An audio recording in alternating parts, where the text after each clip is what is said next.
Salam untuk kita semuanya, berjumpa lagi dengan saya di channel Aritela Tutorial, tempat kita untuk berbagi informasi seputar informasi pendidikan dan informasi guru, serta informasi honorer dan informasi lain yang ada hubungannya dengan dunia pendidikan dan guru dan dunia honorer atau informasi yang relevan. Pada pertemuan ini, saya menyapa seluruh Bapak Ibu honorer setanah air, yang mana saya yakin bahwa seluruh Bapak Ibu honorer telah menunjukkan kinerja untuk melaksanakan kegiatan pelayanan publik di instansi pemerintah pusat, demikian dengan instansi pemerintah daerah. Saya yakin bahwa Bapak Ibu honorer selalu semangat dan selalu dalam keadaan sehat walafiat. Pada pertemuan ini ada satu hal penting yang perlu saya sharekan kepada seluruh Bapak Ibu honorer. Ini merupakan satu kabar gembira yang akan didapatkan oleh Bapak Ibu honorer di tahun 2024 tahun ini. Ada satu hal penting Bapak Ibu, disampaikan bahwa prioritas pengangkatan tenaga honorer jadi PNS khusus bagi satu golongan ini. Apakah Anda termasuk? Nah, Bapak Ibu, informasi yang sudah banyak beredar bahwa para honorer diangkat menjadi aparatur sipil negara dengan status pegawai pemerintah dengan perjanjian kerja atau ASN P3K. Namun informasi yang dimuat oleh ayobandung.com pada Selasa 27 Februari 2024 disampaikan bahwa satu golongan honorer ini dikhususkan Bapak Ibu ya, khusus bagi satu golongan ini diangkat jadi pegawai negeri sipil atau PNS.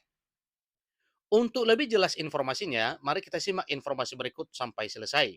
Dan bagi Bapak Ibu yang sedang menonton, demikian dengan Bapak Ibu yang mungkin baru menemukan informasi melalui channel ini, jangan lupa dukung channel ini dengan cara like dan subscribe, share, dan komen, serta nyalakan tombol notifikasinya supaya semua informasi yang disalurkan melalui channel ini selalu update di layar Bapak Ibu. Tanpa basa-basi lagi, langsung pada informasinya. Lengkongayobandung.com memuat satu kabar gembira untuk Bapak Ibu honorer setanah air Indonesia. Jika Anda menyimak informasi baru-baru ini, prioritas pengangkatan tenaga honorer akan dibagi menjadi 6 golongan. Yang mana 6 golongan ini adalah honorer-honorer yang terbagi di berbagai bidang, termasuk di bidang pendidikan, bidang kesehatan, tenaga teknis, penyuluh pertanian, dan honorer lain yang ada hubungannya dengan kegiatan pelayanan publik di instansi pemerintah pusat maupun instansi pemerintah daerah. Terkait dengan prioritas pengangkatan tenaga honorer menjadi P3K, ada pada 6 golongan ini. Tidaklah salah. Namun ada hal terkait ini yang harus Anda pahami. Nah, kira-kira apa ini Bapak Ibu yang perlu dipahami terkait dengan pengangkatan ini? Ikuti terus informasi berikut. Memang syarat tenaga honorer diangkat jadi P3K sekarang lebih mudah dari yang sebelumnya. Namun ini harus tetap diperhatikan. Ada satu syarat utama sebagai syarat tenaga honorer diangkat jadi P3K, yakni adalah harus terdaftar di database Badan Kepegawaian Negara atau BKN. Lebih lanjut, dari 6 golongan prioritas pengangkatan tenaga honorer menjadi aparatur sipil negara dengan status P3K yang ditetapkan oleh pemerintah adalah sebagai berikut. Pertama, tenaga honorer yang bekerja pada bidang pendidikan. Dua, tenaga honorer yang bekerja pada bidang administratif. Ketiga, tenaga honorer yang bekerja pada bidang kesehatan. Keempat, tenaga honorer yang bekerja pada bidang fungsional. Kelima, tenaga honorer yang bekerja pada bidang penelitian. Dan keenam, tenaga honorer yang bekerja pada bidang pertanian. Itulah 6 jenis golongan honorer yang diprioritaskan untuk diangkat menjadi ASN P3K. Nah sekarang tenaga honorer yang bekerja dalam bidang pendidikan ini diberikan suatu perhatian khusus yang lebih oleh pemerintah. Nah tentunya perhatian khusus bagaimana ini Bapak Ibu, kemudian apakah berlaku secara keseluruhan atau tidak? Ikuti terus informasi ini. Perhatian khusus pemerintah ini ditujukan kepada para guru yang ada di tempat 3T. atau di wilayah 3T. Tempat 3T ini adalah tempat yang berada pada wilayah tertinggal, terdepan, dan terluar.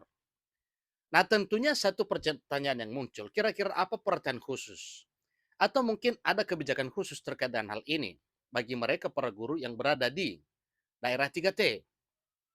Tentunya itulah yang perlu kita ketahui pada saat ini. Ada dua kebijakan khusus bagi tenaga honorer guru di tempat 3T. Nama dari kebijakan itu adalah kebijakan afirmasi. Dalam kebijakan ini terdapat 2 poin utama yang akan sangat memihak ya bagi para tenaga honorer untuk guru di daerah 3T.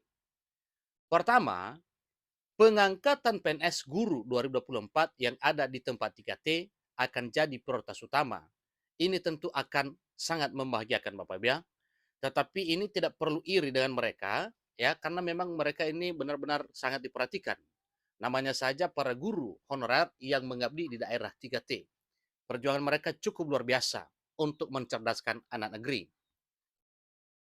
Jadi guru di tempat 3T yang diangkat menjadi seorang PNS alih-alih P3K.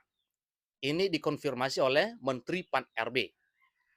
Lalu poin kedua adalah soal insentif tambahan yang akan diterima dan diberikan kepada guru. Dalam hal ini adalah tambahan dalam bidang keuangan. Bagaimana? Bukankah dua kebijakan ini cukup menarik? Bukannya P3K, para tenaga honorer guru di daerah 3T akan diangkat jadi PNS? Tentu itu yang menjawabnya adalah Bapak Ibu sendiri ya, terkait dengan pemahaman dengan informasi yang telah didapatkan melalui informasi ini. Terlebih lagi, ada tambahan insentif uang guna memenuhi kebutuhan hidup yang semakin hari terus semakin mahal. Mengenai gaji dan tunjangan yang akan diberikan tentu juga bukanlah merupakan nominal yang kecil. Tentu ini juga sangat menarik. Jadi Bapak Ibu, ya jika Anda adalah tenaga guru honorer di daerah 3T, nampaknya Anda patut berbahagia karena hal tersebut. Bahkan kita telah menyiapkan kebijakan skenario afirmasi ke depan khusus pengangkatan PNS guru di daerah 3T. Akan diberikan insentif khusus dan beberapa afirmasi dikutip dari Instagram Kemenpan RB. Demikian informasi soal prioritas pengangkatan honorer 2024 jadi PNS. Golongan yang beruntung telah kami jelaskan di artikel ini, yaitu untuk para guru yang benar-benar bekerja di daerah 3T. Demikian informasinya. Sampai ketemu pada informasi berikutnya. Terima kasih.